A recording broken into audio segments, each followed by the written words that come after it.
Ya Habibi ya Muhammad.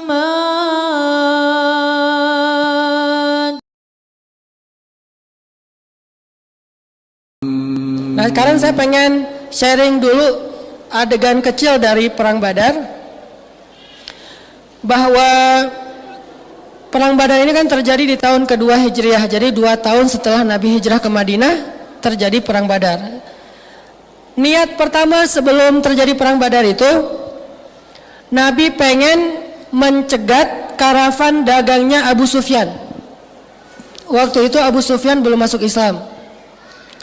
Jadi Abu Sufyan dulu ketika orang-orang Islam hijrah ke Madinah, merampas banyak sekali aset-aset kaum muslimin yang berhijrah.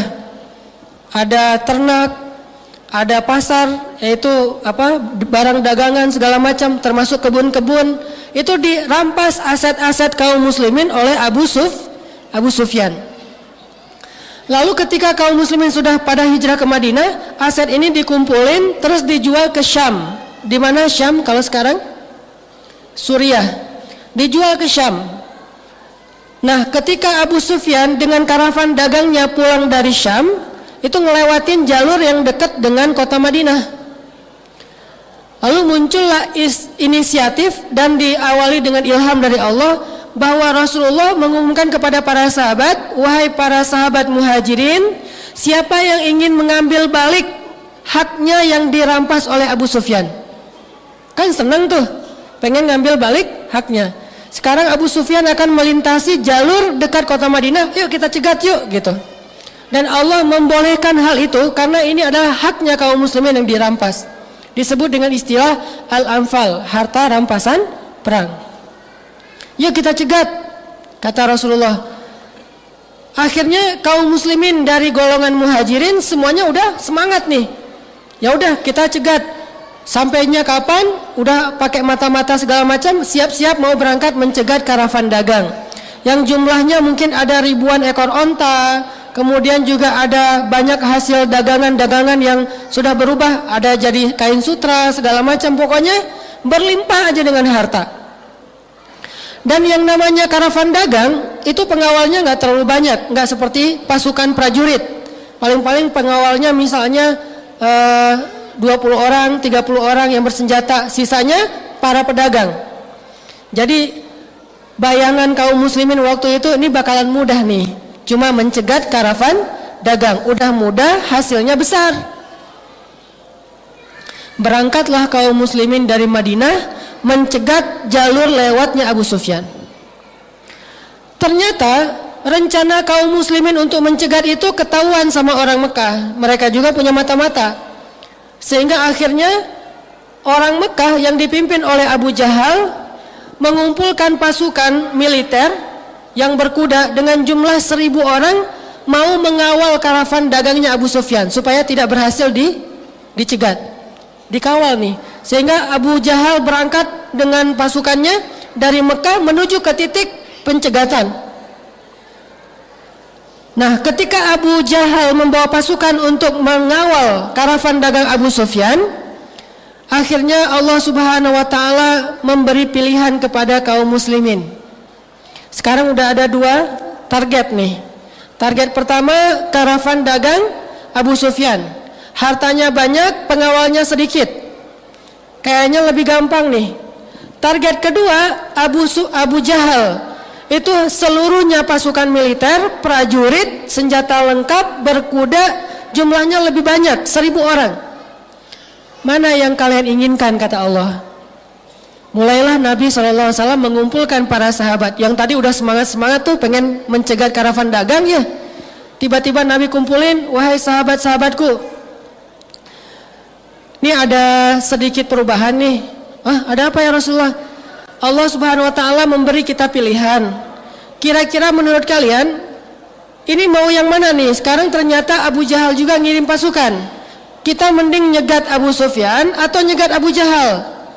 Kalau nyegat Abu Sufyan kalian tahu kondisinya, kalau Abu Jahal juga kalian tahu kondisinya. Sok mangga, kalian pilih yang mana?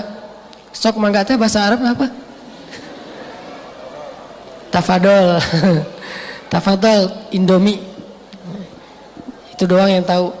Udah aja, mangga mau dipilih yang mana nih antara Abu Sufyan sama Abu Jahal. Ternyata para sahabat hampir seluruhnya memilih Abu Sufyan karena logikanya ini lebih mudah, lebih menguntungkan. Ditambah lagi, bukankah ini alasan pertama kita tadi mau berangkat? Udah ya Rasulullah, kalau bahasa kita mah gak usah labil lah, udah gitu aja, istiqomah gitu ya.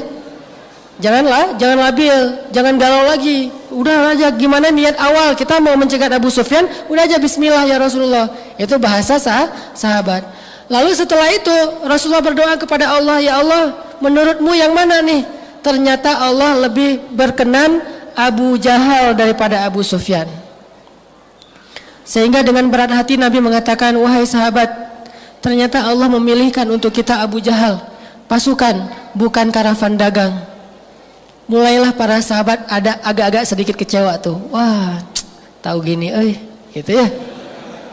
Jadi ibarat kita tadinya udah dikasih angin surga nih, kita ta'arufan aja dulu segala macam gitu ya. Udah dikasih nih angin-angin surga, atau dia ngasih janji-janji palsu gitu kan ya. Jadi kayak misalnya, udah nanti kalau udah kerja, kata calon mertua teh, padahal itu cara nolak yang halus. Udah, kamu kerja apa sekarang? Lagi nyari kerja Pak. Oh ya udah, nyari aja dulu, nanti kalau udah dapat kerja datang lagi. Oh gitu Pak, alhamdulillah, insya Allah siap Pak. 1 minggu datang dia, wah saking semangatnya seminggu dapat kerjaan. Apa kerjaannya? Misalnya pas datang, kerjanya apa? Alhamdulillah Pak, saya sudah keterima di sebuah toko. Jadi misalnya penjual di pasar baru misalnya ya, atau di mana jualan. Oh gitu, ditolak lagi, dikasih dengan angin surga yang lain. Oh ya udah, tabung aja dulu biar untuk lumayan, untuk mahar 10 juta. Oh siap Pak, 10 juta berarti sekitar kurang lebih 10 bulan lah ya, sebulan 1 juta. Nabung tuh. Setelah 10 bulan, pas datang lagi Pak, gimana, saya udah ada nih 10 juta. Maaf Dek, dia mah udah dilamar orang. Itu kan berat banget ya. Itu lebih baik gitu. Hidup berakhir aja. Bayangin, kecewanya sahabat kurang lebih kayak gitu tuh, karena mereka berharap dapat modal kerja, mereka berharap dengan mudah mendapatkan lagi hak mereka yang dirampas oleh Abu Sufyan. Tiba-tiba rencananya berubah. Yang tadinya pengen ke sana sekarang belok jadi pengen ke sana. Ngapain juga kita capek-capek melawan pasukan militer, jumlahnya lebih besar, senjatanya lebih lengkap, dan prajuritnya lebih terlatih. Kita jumlahnya lebih kecil, senjatanya pas-pasan, dan bukan militer, sebagian kecil doang yang prajurit, sisanya itu sipil yang gak terlatih dalam peperangan. Ini gimana nih maksudnya? Ini yang direkam di dalam ayat 6. Yujadilunaka fil haqq, sampai mereka berdebat kepadamu wahai Muhammad. Sampai para sahabat juga kayak protes gitu. Kalau di zaman sekarang mungkin bentuknya dalam bentuk demo, menyampaikan aspirasi. Yujadilunaka fil haq. Bayangin, Nabi juga diprotes dalam bahasa yang lebih santun tapi ya. Cuman bahasa ayatnya yujadil. Yujadil itu mendebat, memprotes, mempertanyakan. Dan Nabi digituin gak pernah bilang, aduh kalian nih bid'ah sama saya. Kan saya mah Nabi, masa kalian protes? Enggak, Nabi terbuka. Apalagi sampai nuduh-nuduh makar kan ya. Wah kalian makar nih, mana? Enggak sama sekali. Ini Rasulullah SAW. Jadi beliau terbuka. Tapi tetap Allah ngasih pelajaran. Yujadilunaka fil haq. Mereka mendebat kamu, memprotes kamu dalam urusan yang benar. Ba'dama tabayyana. Padahal sudah jelas ini perintah Allah. Ka'annama yusaquna ilal mauti wa hum yanzurun. Seolah-olah mereka lagi digiring kepada kematian dalam keadaan mereka sadar. Ini kebayang gak nih ilustrasinya? Saking protesnya, seolah-olah mereka lagi protes mau disembelih gak mau gitu. Coba. Yusakun itu kayak hewan yang diikat lehernya terus ditarik untuk disembelih, itu namanya yusakun. Jadi ka'annama yusakuna ilal mauti wahum yanzurun. Seolah-olah mereka lagi ditarik mau disembelih dan tukang jaganya kelihatan. Coba gimana kira-kira kondisi sahabat waktu itu? Nggak mau banget tuh. Wah, nggak mau, nggak ada yang mau. Kata Rasulullah, wahai sahabat-sahabat, ayo kita ke arah sana. Duh, gimana nih? Gitu coba. Dan itu terjadi kepada sahabat Ahlu Badar. Wa ma adrakum ahla Badar? Tahukah kalian siapa ahlu Badar? Ahlu Badar itu was-sabiqunal awwalun. Orang-orang yang awal-awal masuk Islam dari golongan sahabat. Ini senior nih. Tapi itu hal yang wajar, manusiawi. Karena tadi udah dijanjiin pengen yang Abu Sufyan. Jadi seolah-olah mereka itu saking beratnya mau dibawa ke Abu Jahal seperti orang yang mau seperti hewan yang mau disembelih karena saking takutnya. Ini menunjukkan bahwa mental sahabat itu dibangun, bukan ujuk-ujuk langsung jadi orang hebat, enggak. Mereka juga manusia. Dan nanti kita bisa ngelihat ini dalam kehidupan kita. Kadang-kadang kehidupan kita menyuruh kita memilih sesuatu yang kita tidak inginkan. Tadinya pengennya sama ustadz gitu ya, ternyata sama murid ustadz. Ustadz juga calon ya. Atau tadinya pengen sama pengusaha, ternyata sama calon pengusaha. Tadinya pengen sama dosen, ternyata sama mahasiswa. Atau dibalik kali ya.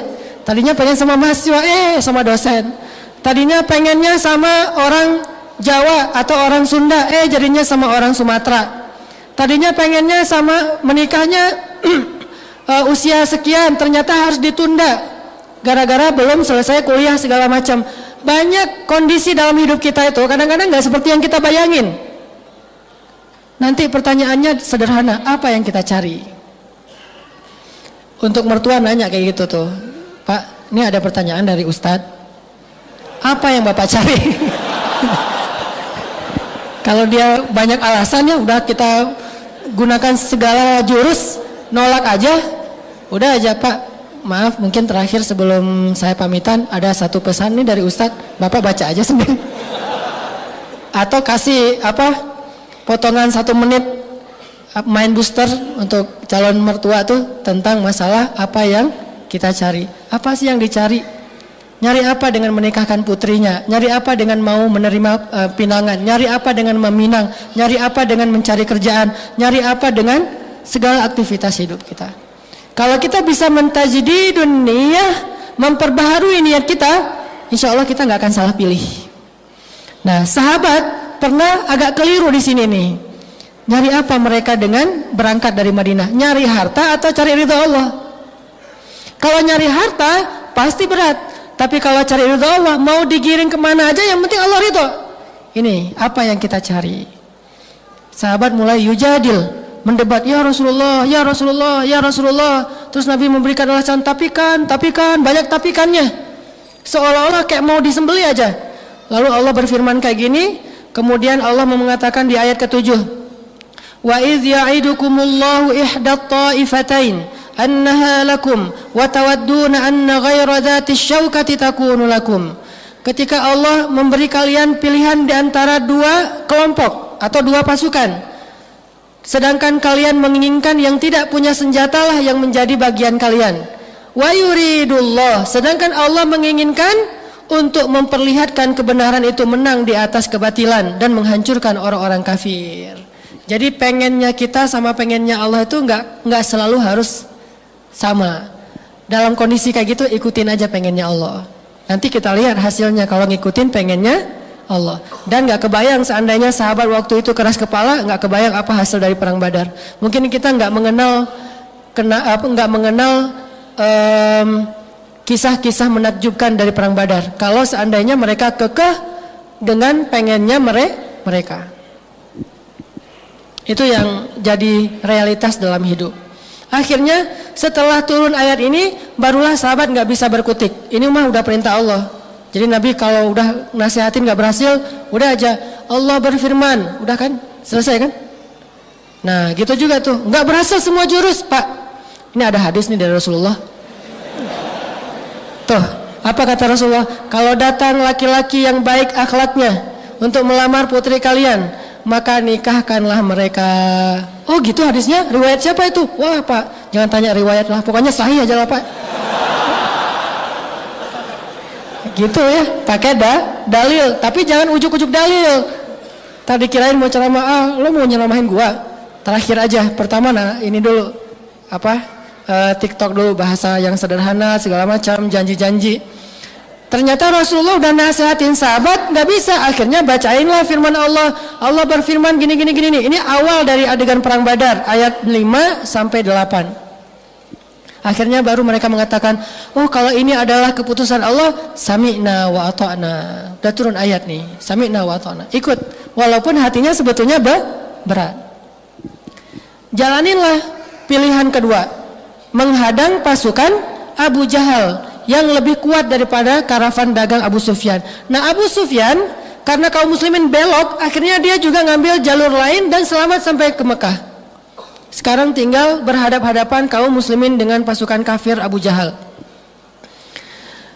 Ketika udah bikin kayak kemah gitu, camp sebelum besoknya akan terjadi peperangan, malam itu Rasulullah SAW nggak bisa tidur. Coba teman-teman lihat ayat 9. Il tastaghithuna rabbakum. Ketika malam itu kamu beristighosah kepada Tuhanmu.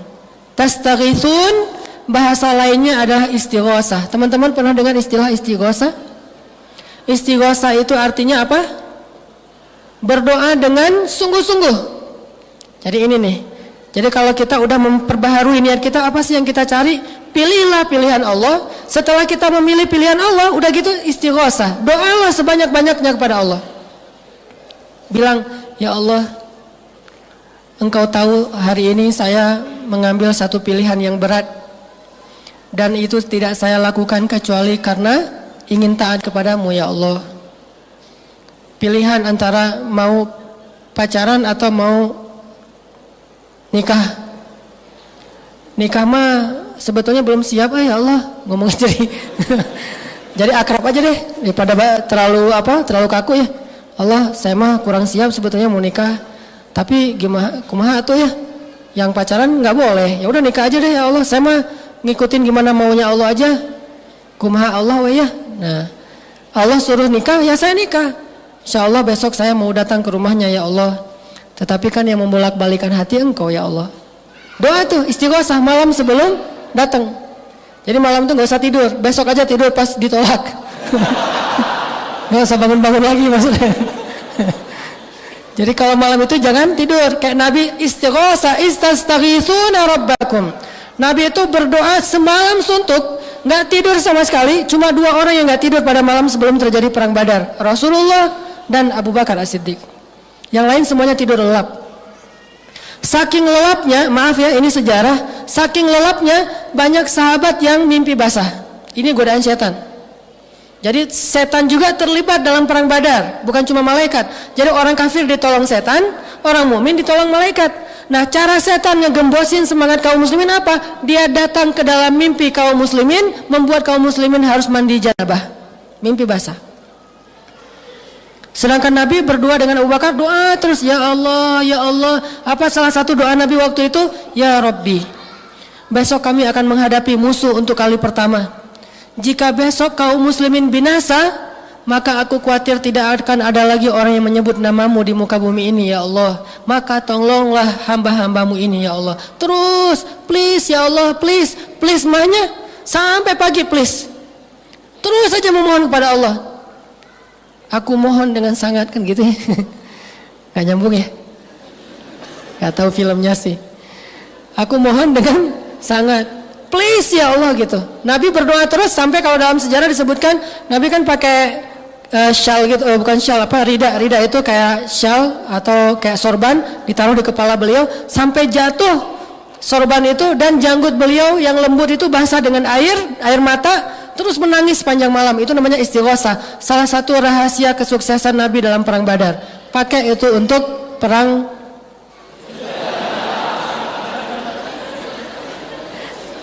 susah ngebahasainnya, gitu aja. Pakai tuh istighosah. Pertama pilih dulu pilihan Allah. Pilihan Allah yang mana? Yang paling soleha. Pilihan Allah yang mana? Niatin karena Allah, bukan karena yang lain-lain. Terserah Allah mau kayak gimana, pokoknya Allah yang senangnya Allah yang kayak gimana nih, yang kayak gini udah ambil aja. Begitu juga yang akhwatnya, yang cewek, yang perempuan. Pilihan Allah yang mana? Yang baik akhlaknya, yang dekat dengan agama Allah, yang dekat dengan masjid, walaupun mungkin secara duniawi kurang mapan. Pilih aja pilihan Allah. Kalau kita libatin Allah dalam pilihan kita, Allah gak akan ngecewain kita, yakin tuh 100%. Tapi kalau kita gak ngelibatin Allah dalam pilihan kita, nanti begitu kita punya masalah, kita ngadu ke Allah, Allah tanya, maksud lo? Kan kasihan kan ya? Walaupun Allah gak akan ngomong kayak gitu, tapi apa maksudnya? Cuma bahasa ini mah maksud lo gitu. Allah nanya, ngapain kamu nanya-nanya ke saya? Bukankah saya nggak dilibatin dari awal? Sama kayak kita kan? Orang nggak dilibatin dari awal, pas ada masalah kok ngelibatin kita, nggak keren banget tuh, nggak fair gitu. Makanya ketika ada pilihan hidup, libatin Allah dalam pilihan kita. Maka idzan la yudayyi'akallah. Allah nggak akan mengecewakan kamu. Sama kayak dulu saya pernah cerita Siti Hajar ditinggalkan Ibrahim di tengah bukan padang pasir ya, padang batu. Karena Mekah dengan Dubai itu beda. Kalau Dubai itu pasirnya tuh kayak bedak, halus banget, itu padang pasir. Kalau Mekah batu, lebih panas daripada padang pasir. Ketika Siti Hajar ditinggalkan oleh Ibrahim di tengah lembah batu Mekah, Siti Hajar nanya kepada Ibrahim, "Ya Ibrahim, kenapa engkau tinggalkan kami di sini?" Ibrahim tidak bisa menjawab kenapa. Karena nggak tega. Akhirnya Ibrahim jalan aja. Setelah jalan beberapa langkah, Siti Hajar ganti pertanyaannya, "Ya Ibrahim, Allahu amaraka bihadza?" Apakah Allah yang menyuruhmu melakukan ini? Baru Ibrahim mengangguk, "Ya, ini perintah Allah." Jadi kalau bahasa Arab Allah itu Allah, tapi kalau A-nya panjang, Allah, A-nya double, itu artinya apakah. Jadi apakah?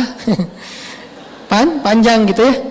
Allahu amaraka bihadza, apakah Allah yang menyuruhmu melakukan ini ya Ibrahim? Ibrahim mengangguk, artinya benar Allah yang nyuruh. Apa kata-kata Siti Hajar? Kalau gitu berangkatlah wahai suamiku, kalau ini perintah Allah, la yudayyi'anallahu idzan. Allah enggak akan ngecewain kami. Tenang kan? Allah enggak akan ngecewain kami. Berangkatlah Ibrahim, Siti Hajar memeluk putranya, dan ternyata singkat cerita terjadi adegan keluarnya sumur Zam-Zam.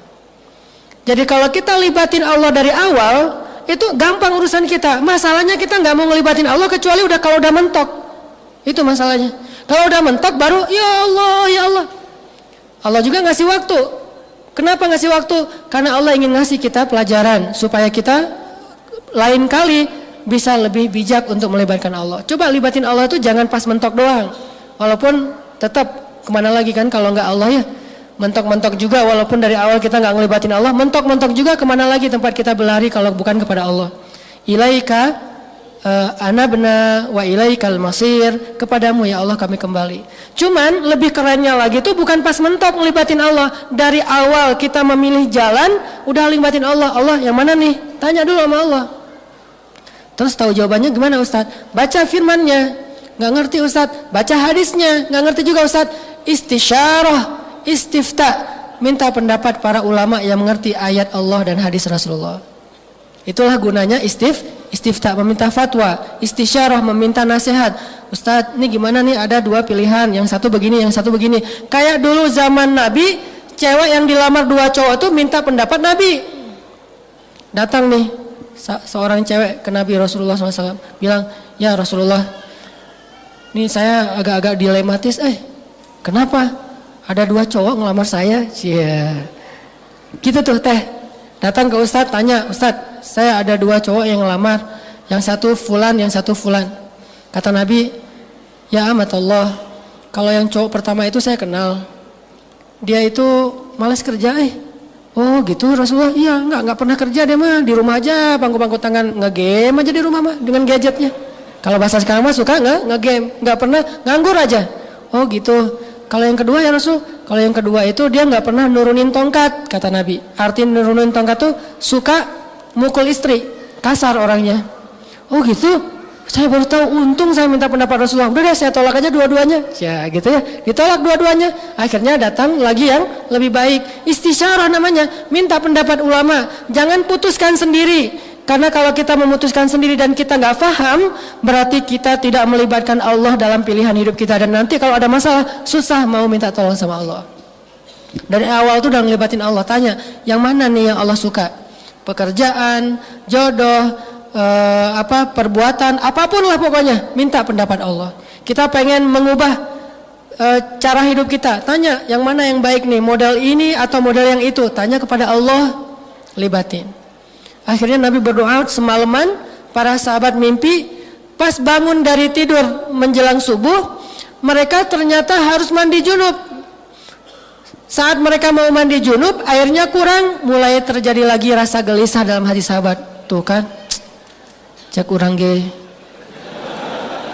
Dari awal harusnya, gitu kan ya, mulai muncul desas-desus itu lagi. Aduh, gimana ini atuh? Masa kita mau berperang dalam keadaan kotor kayak gini? Dalam keadaan bersih aja belum tentu menang, apalagi kotor nih, ini bahaya banget nih. Mulai muncul waswasa, yuwaswisu fi sudurin nas. Dan nggak usah khawatir. Jadi kalau kita udah pilih pilihan Allah, lalu kita istighosah kepada Allah, masih ada rasa galau, nggak usah khawatir, lewatin aja, jalanin aja terus. Karena galau itu tidak muncul dari kita, tapi muncul dari si dia. Siapa si dia teh?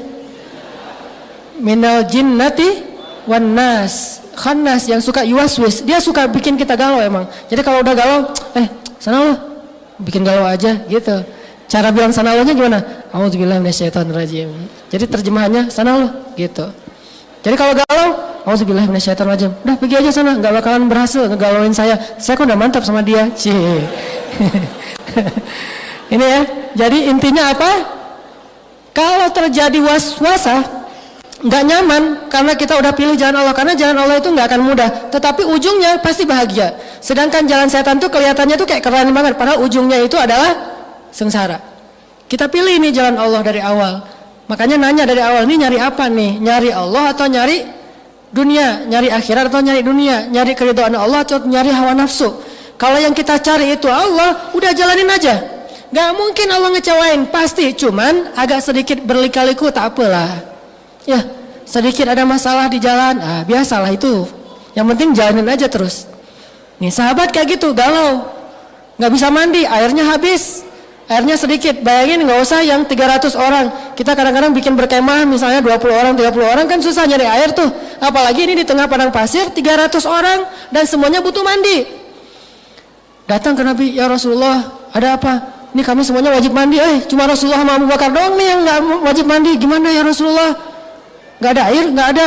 Doa lagi Nabi, ya Allah, ada air nggak? Turun hujan coba malam itu. Kata Allah di ayat 11, coba lihat ayat 11. إذ يغشيكم النعاس أمنة منه وينزل عليكم من السماء ماء ليطهركم به ويذهب عنكم رزج الشيطان وليربط على قلوبكم ويثبت به الأقدام. Tuh adegannya tuh. Ketika kalian mengantuk, Allah buat mereka mengantuk, tapi setan yang godain mereka dalam mimpi. Allah buat mereka ngantuk supaya apa? Amanatan, biar nggak galau lagi. Jadi cara Allah menenangkan kaum muslimin yang lagi galau gelisah malam itu adalah dibikin ngantuk. Cuma 2 orang doang yang nggak ngantuk, Abu Bakar, Rasulullah dengan Abu Bakar. Yang lain ngantuk. Jadi kalau kita udah nggak kuat lagi menahan perasaan, ya Allah ngantuk dong, gitu. Karena ngantuk itu rahmatan wa amanatan, rahmat dari Allah dan ketenangan. Jadi alhamdulillah kita bisa tidur. Kalau nggak bisa tidur juga, dengarkan bacaan ayat-ayat Al-Quran sehingga dia menjadi tenang, sakinah. Kan orang kalau dengar baca Al-Quran jangan langsung sakinah ya. Sebenarnya sakinah mah bukan cuma nikah sih. Sakinah, mawaddah, warahmah. Dengerin Al-Quran juga bisa sakinah. Bayangin orang kalau dengar khutbah, dengar ngaji langsung sakinah. Kalau teman-teman lihat di dalam majelis ta'lim ada yang tidur, jangan diganggu, dia lagi dapat sakinah. Tenang, masuk. Kenapa pas sudah bubar, ta'lim bubar dia bangun? Karena udah nggak ada lagi sakinahnya. Sakinah itu hanya ada di dalam majelis ilmu. Biarin dia tidur, lagi dapat sakinah. Ada teman kita di sebelah, gini aja, sampai kadang-kadang keluar suara-suara gitu ya. Waduh, sakinah banget ya, Masya Allah gitu. Dan kemungkinan lain kenapa dia dapat sakinah? Karena Allah ingin menenangkan dia, galau. Jadi karena dia lagi galau, Allah bikin dia sakinah. Kaum muslimin lagi galau, galaunya bukan masalah apa-apa, masalah besok gimana nih perangnya. Kita belum punya pengalaman, nggak pakai strategi yang matang. Akhirnya Allah buat mereka nuas, ngantuk, tidur semuanya kecuali 2 orang. Ternyata pas mereka nggak bisa mandi, Allah katakan wa yunazzilu alaikum minas samaa'i ma'a. Allah turunkan untuk kalian dari langit air, sehingga para sahabat semuanya waktu subuh itu mandi air hujan. Bertakbir Allahu Akbar. Ternyata Allah ngasih harapan dengan menurunkan hujan, berarti Allah udah terlibat nih dalam perang Badar. Sejak saat itu Allah sudah terlibat, terbukti itu. Begitu mereka pengen mandi, turun hujan. Udah selesai mandi, selesai sholat subuh, maka kemudian kaum muslimin bersiap-siap mau perang Badar. Mereka sudah berdiri berhadap-hadapan, terjadilah duel awalnya. Duel antara Ali bin Abi Thalib, ada Hamzah dan segala macam melawan pasukan musuh. Dan memang waktu itu gladiatornya emang Ali sih. Dia lagi jadi Achilles gitu, lagi jadi gladiator gitu.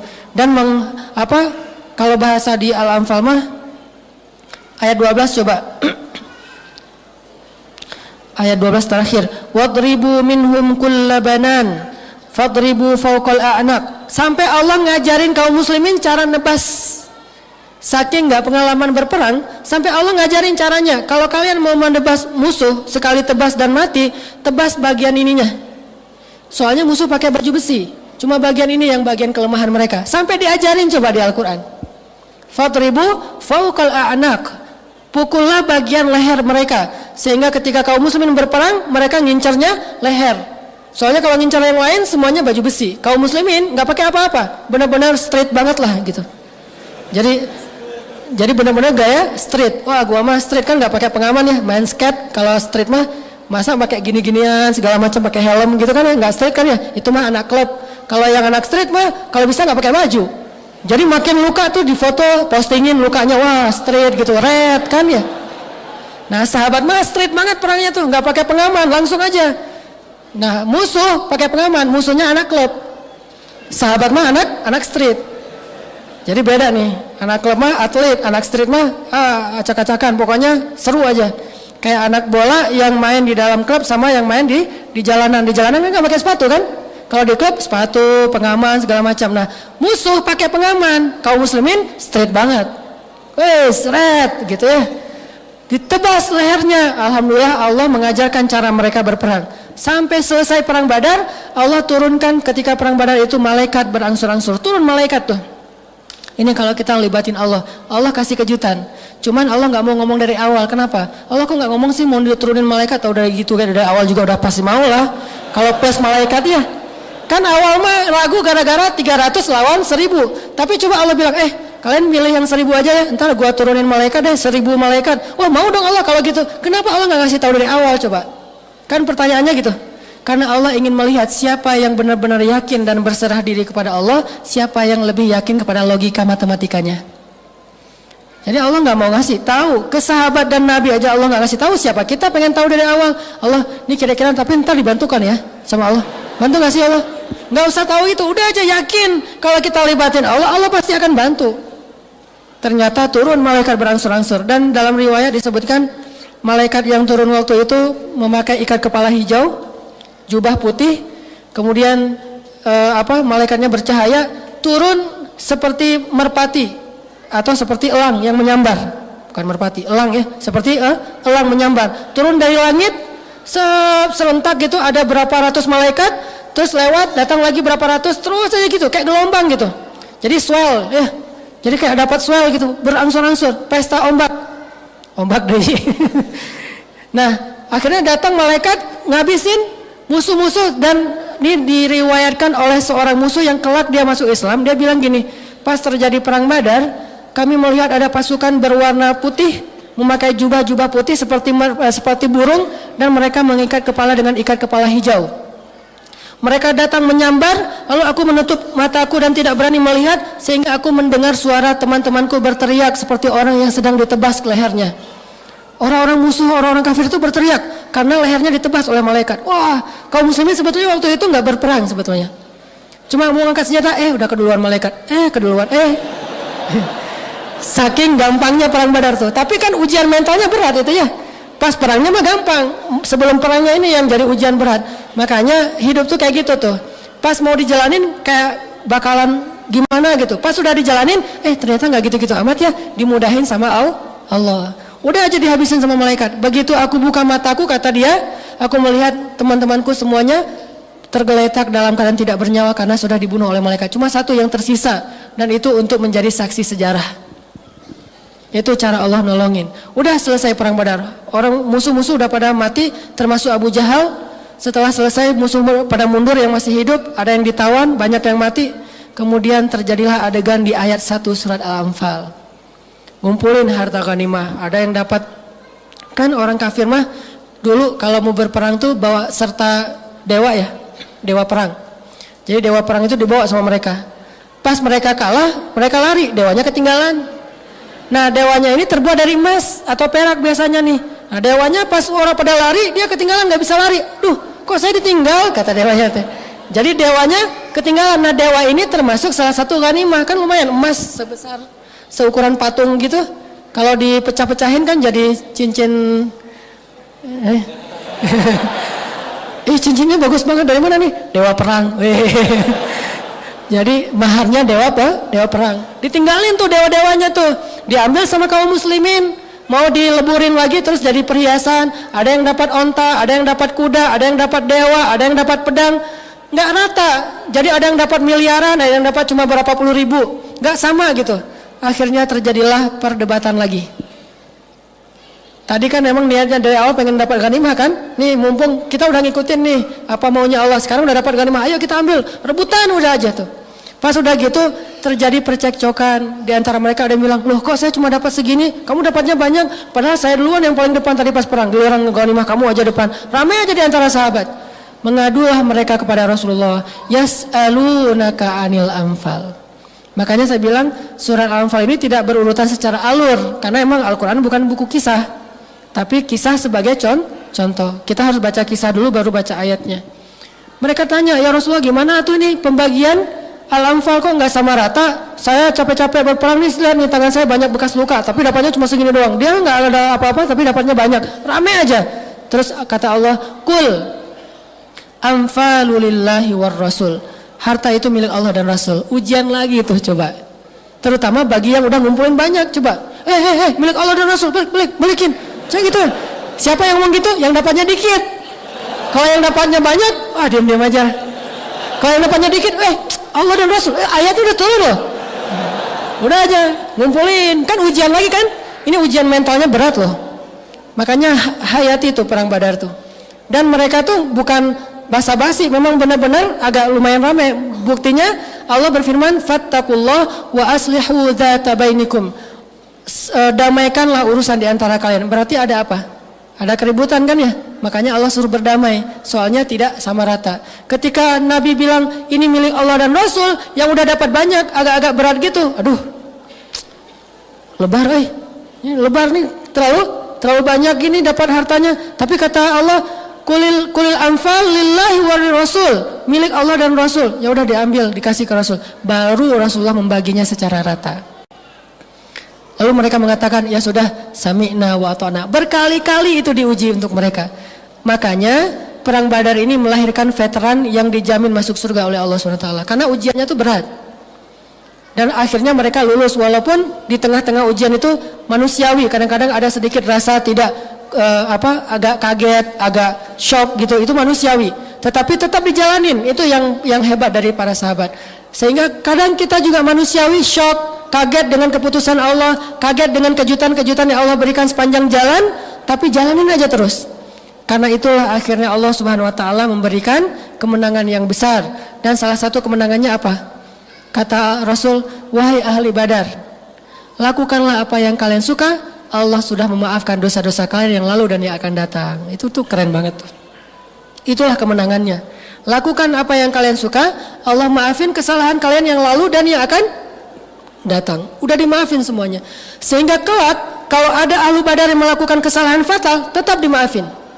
Salah satunya ada seorang ahlu Badar nanti pas Fathu Makkah membocorkan rahasia peperangan Nabi, dan itu hukumannya harusnya hukuman mati.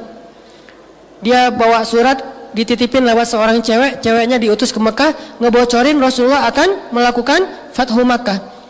Tapi Nabi kan dapat wahyu. Jadi Nabi dikasih tahu sama Allah, ya Muhammad, tuh ada cewek bawa surat kamu untuk membocorkan rahasia kamu. Nabi ngutus Ali. Ali nyari si ceweknya. Ketemu di jalan, Bu. Apa?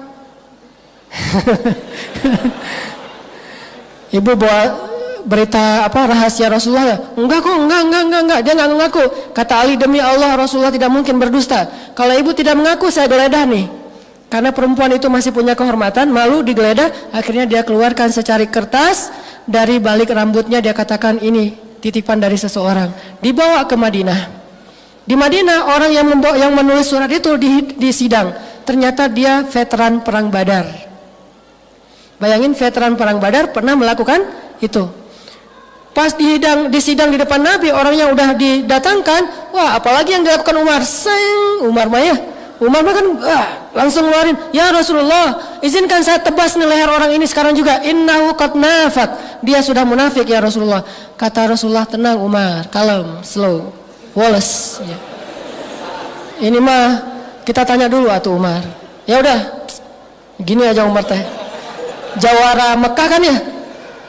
Jawara Mekah dilawan. Nih lihat nih. Ini jawara Mekah.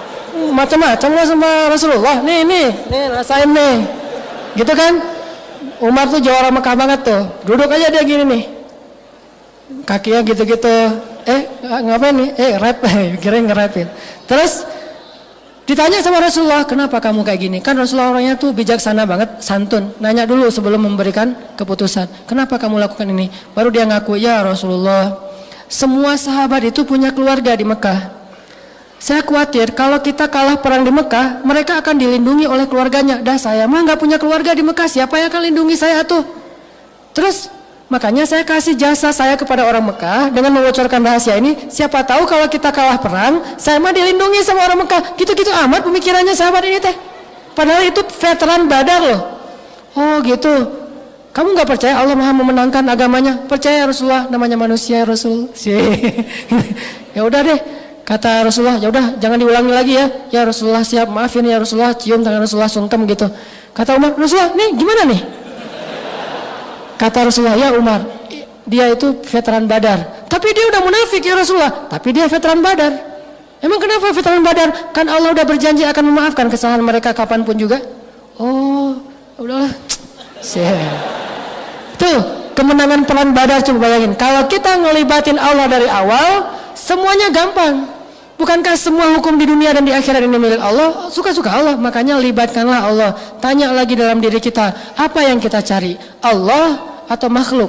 Kalau kita melibatkan makhluk, dia kadang-kadang berlepas tangan dari kita. Tapi kalau kita ngelibatin Allah, kita cari Allah, kita niatinnya karena Allah, insya Allah la yudayyi'akallahu idzan. Allah nggak akan ngecewain kita. Itu teman-teman, hubungan antara tema kita dengan perang Badar di dalam surat Al-Anfal. Kalau mau lebih lengkap lagi nanti silahkan baca kisah perang Badar. Lalu setelah itu baca surat Al-Anfal, bakalan ketemu lebih banyak lagi adegan-adegan yang luar biasa. Inilah namanya fiqhus sirah, namanya memahami sirah sehingga menjadi jalan untuk memahami Al-Quran.